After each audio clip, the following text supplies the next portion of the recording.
사랑하는 성도 여러분, 지난 2주 동안 우리는 구원자 되신 예수 그리스도, 우리를 성결케 하시는 예수님 깊이 묵상했습니다. 오늘은 세 번째 시간입니다. 우리의 치료자 되신 그리스도를 전하고자 합니다. 그리스도 우리의 치료자. 이사야 53장 말씀은 단순히 육체의 병을 고치는 이야기가 아닙니다. 죄로 찢기고 상한 우리의 전 존재를 회복시키는 말씀입니다. 깨어진 내면의 틈을 메우는 근본적인 치료를 향한 그러한 말씀입니다. 이 예언의 말씀이 전해지고 선포된 후에 약 700년 후에 십자가 위에서 정확하게 이 말씀이 실현됩니다. 오늘 이 말씀은 우리에게 4단계의 치유, 회복의 여정을 보여줍니다. 이것은 머나먼 이야기가 아닙니다. 지금 우리 각자의 상처와 아픔 속에서 살아 숨쉬는 하나님의 약속입니다. 첫 번째, 우리는 이미 죄와 상처의 사슬에서 풀려났습니다. 회복의 시작점이 된 거죠. 원래 하나님이 창조한 세상은 완벽했습니다. 하나님이 심히 좋았다고 하셨습니다. 그 세계는 질병이 없었습니다. 노화도 죽음도 없었습니다. 그러나 한 번의 불순종으로 말미암아 죄가 들어왔습니다. 사망이 생겼습니다. 하나님과의 관계가 단절되었습니다. 양심은 정죄받고 두려우고 고통하고 땀 흘려 노동해야만 했습니다. 결국 흙으로 왔으니 흙으로 돌아가라는 선고까지 받았습니다. 그러나 예수님께서 십자가에서 이 모든 것을 뒤집었어요. 그는 실로 우리의 질고를 쥐고 우리의 슬픔을 당하였습니다. 그가 채찍에 맞음으로 우리가 나음을 입었습니다. 그가 징계를 받으면 우리가 평화를 누리게 되었습니다. 이 채찍, 우리의 죄, 우리의 상처, 우리의 회복을 위한 것인지 예수님께서 십자가 위에서 다 이루셨다 선언하셨어요. 과거 완료형입니다. 이미 끝난 일이에요. 사랑하는 성도 여러분, 우리는 더 이상 죄의 노예가 아닙니다. 어둠의 자식이 아닙니다. 죽음의 공포에 묶인 자도 아닙니다. 예수님을 믿는 순간 옛사람은 지나가고 새 사람이 되었습니다. 진리를 알지니 진리가 너희를 자유롭게 할 것이다.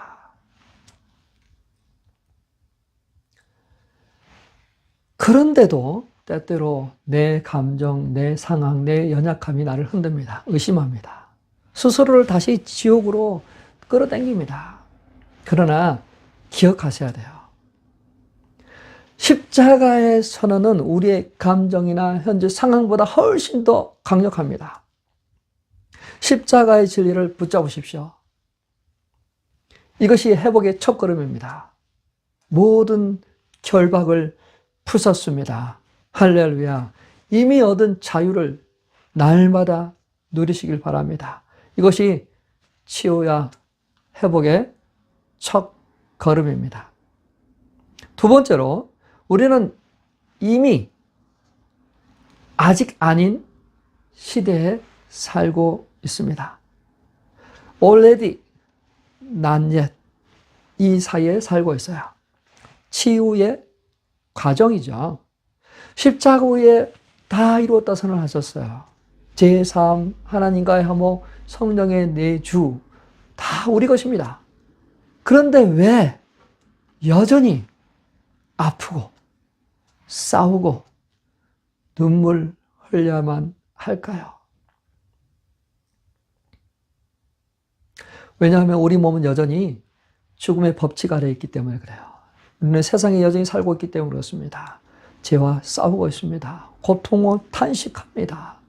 하나님이 우리 안에 계시지만 아직 완전한 주님의 영광을 보지 못했습니다. 완전한 치유, 회복, 새 하늘과 새 땅에서 우리는 경험하게 될 것입니다. 주님이 재림하셨을 때 우리는 들려 올라가서 그것을 경험하게 될 것입니다.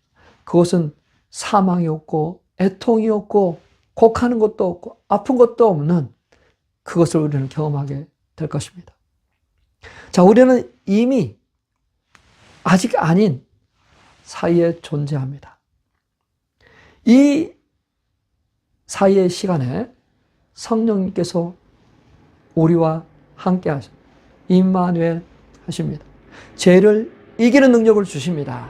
고난 가운데서 견디는 은혜를 주십니다. 병상에서도 슬픔 가운데서도 위로받게 하십니다.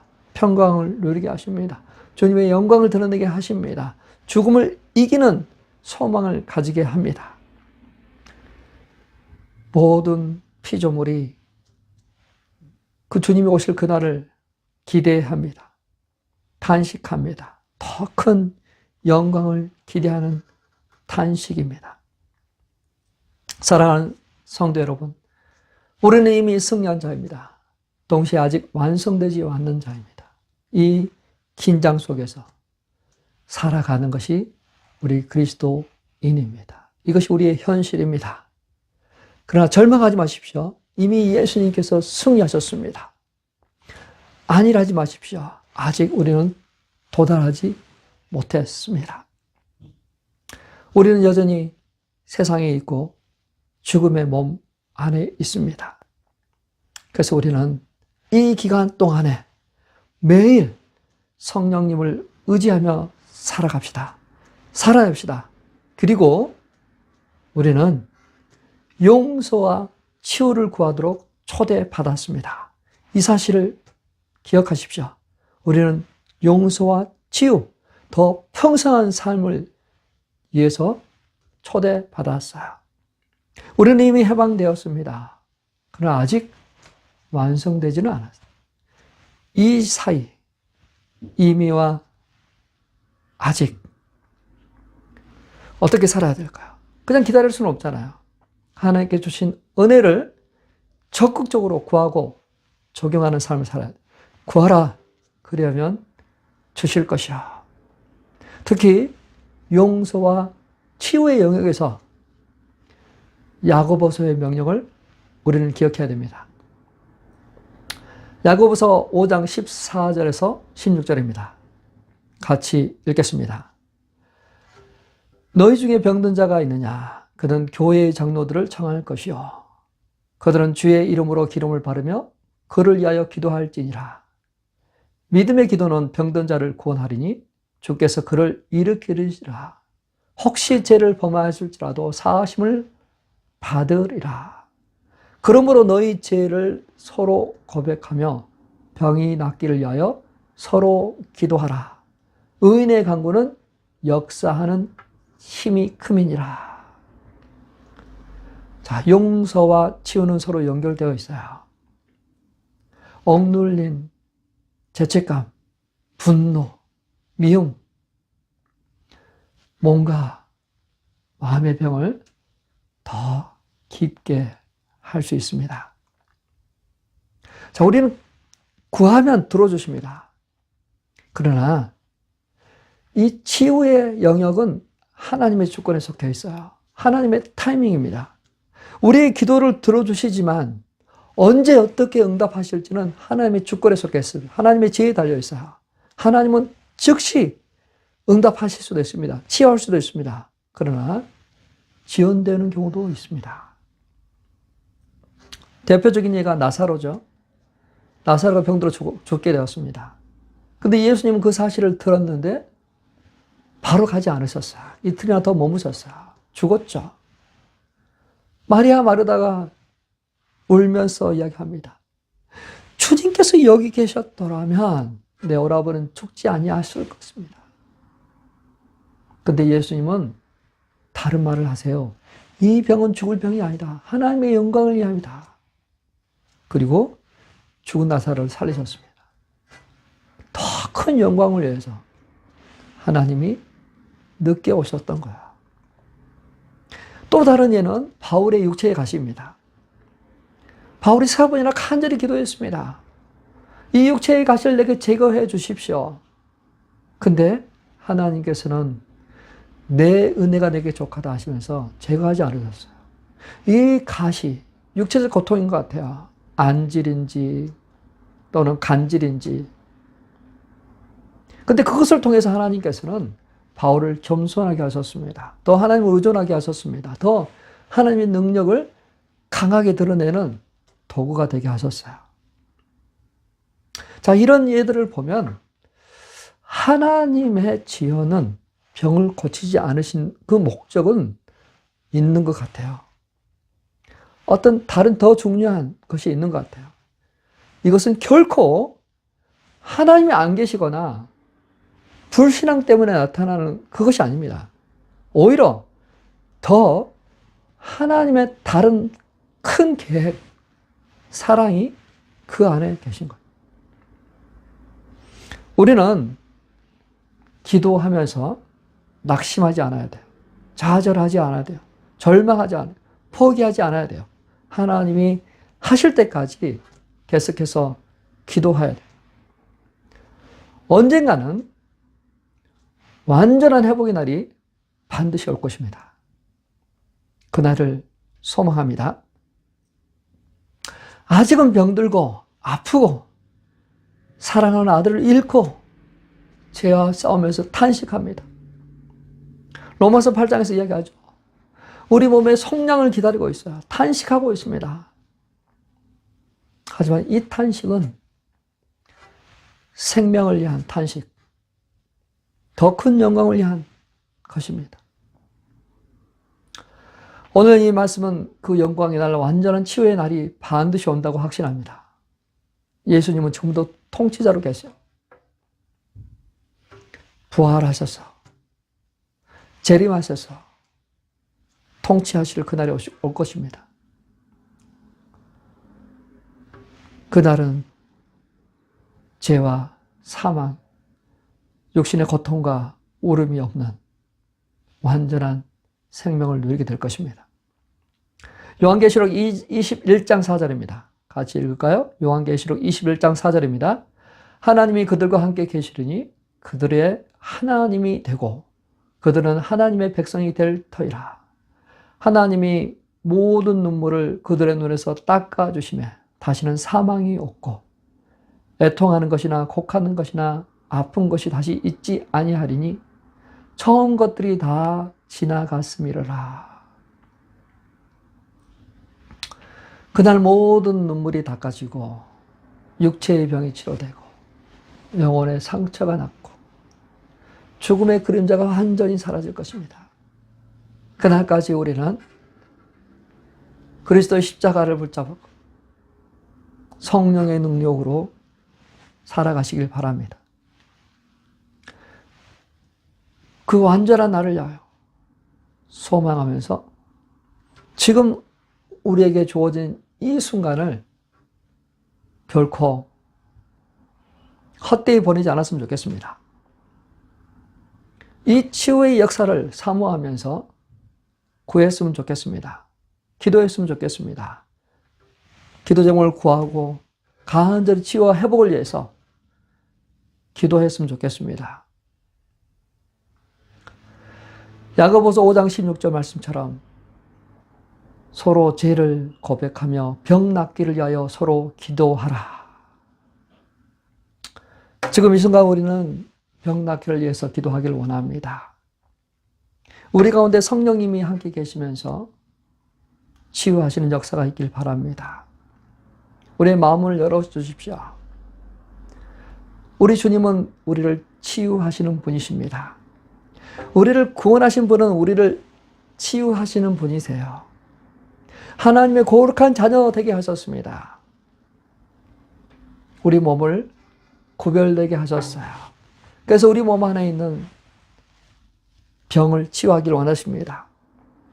육신적인 병, 또 심리적인 병, 영적인 무엇이든지 간에 하나님께서 치유하시길 원하세요. 우리가 나의 주님은 치료하시는 분이셔. 그가 채찍에 맞음으로 우리가 나음을 입었다. 이 말씀을 기억하시면서 기도했으면 좋겠어요. 회복을 꿈꿔봤으면 좋겠습니다. 우울증으로, 조울증으로 힘들어한, 또 분노와 상처와 아픔 속에서 힘들어하는 모든 성도를 이 시간 기도의 자리로 초청합니다. 우리 주님께서 십자가의 볼로 씻겨주실 것입니다. 아픔을 치유하실 것입니다.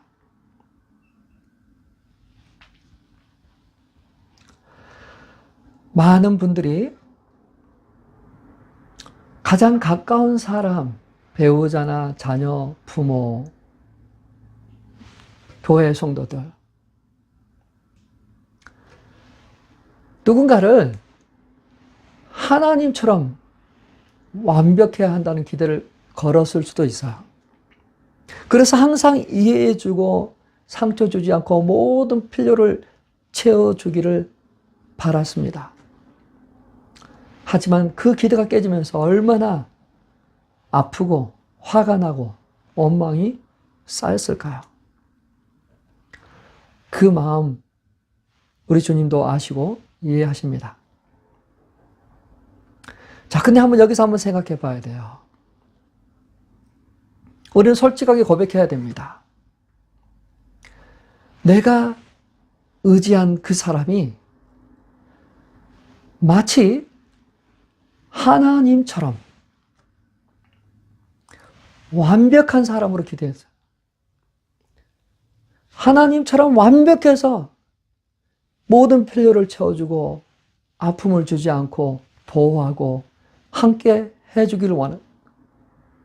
근데 그 완벽한 대신에 허술하고 약점이 있고 비현실적이고 기대에 부응하지 못한 그 모습 때문에 혹시 상처, 원망, 판단, 분노 하고 계시지 않으십니까?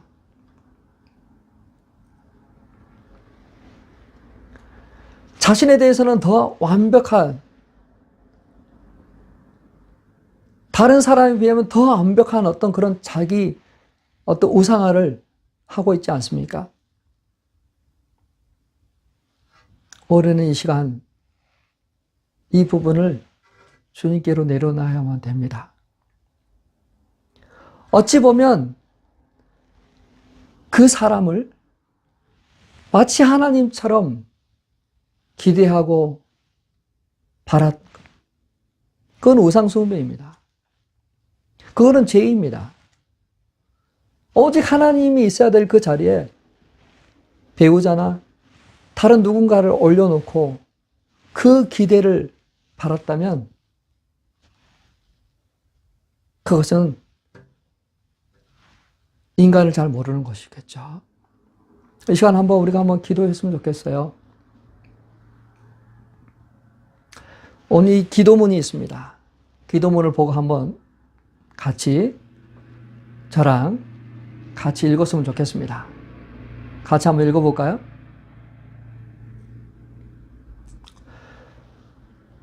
예수 그리스도의 이름으로 명령하노니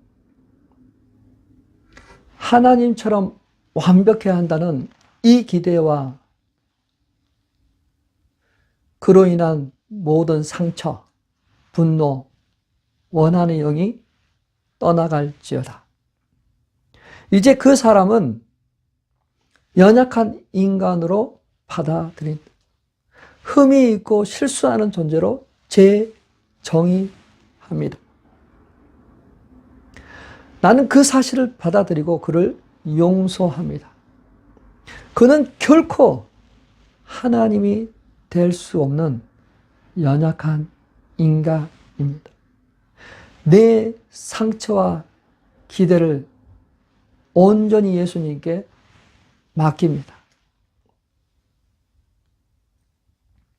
오직 하나님만 완전하시고 오직 주님만이 우리를 온전히 사랑하시고 보호하시고 지키십니다. 주님의 완전한 사랑으로 저의 빈 마음을 채워주십시오. 이제부터 사람들에게 비현실적인 기대를 하지 않고 오직 주님께만 모든 것을 맡기는 믿음을 주십시오. 주님 이 시간 용서의 은혜로 자유케 하시고 관계를 새롭게 회복시켜 주옵소서. 치유의 역사가 일어나게 하시고 주님의 평안이 가득하게 하소서. 예수 그리스도의 이름으로 기도드립니다. 아멘. 사랑하는 성도 여러분, 우리 주님은 우리를 치료하시는 분이십니다. 우리가 갖고 있는 아픔과 고통, 우리의 문제들을 내어놓으시고 하나님께서 그것을 치유하시도록 회복하시도록 내어드리는 그런 시간들 되시길 바랍니다. 주의 은혜가 우리를 치료하고 우리를 회복하고 우리를 건강케 하는 그러한 2026년 한 해가 되시길 축원합니다.